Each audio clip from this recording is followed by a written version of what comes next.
चिरैया तो आप सबने देख ली होगी, पर असल में मैरिटल रेप जैसी चीजें सोसाइटी के लिए एग्जिस्ट ही कहाँ करती हैं, क्योंकि शादी के बाद में एक लड़की पर उसके पति का हक होता है।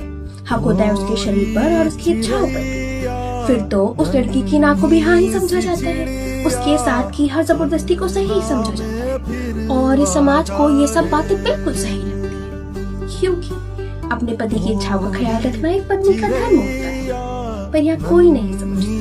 धीरे धीरे उस लड़की को अपने शरीर से नफरत होने लग जाती है, मानो वो अपने शरीर का हर अंग काट के फेंक देना चाहती है। शादी जैसा पवित्र रिश्ता उसके लिए श्राप बन जाता है, जब उसके बिना इजाजत के उसे बार बार छुआ जाता है। पर फिर वही बात, ये सब कुछ रेप के अंदर कहाँ आता है? वो पति है तुम्हारा, वो जब चाहे जैसे चाहे तुम्हें छू सकता है। चिरैया जैसी कहानियां हमको आईना दिखाती है, इस सोसाइटी की दोगली सोच से पर्दा हटाती है।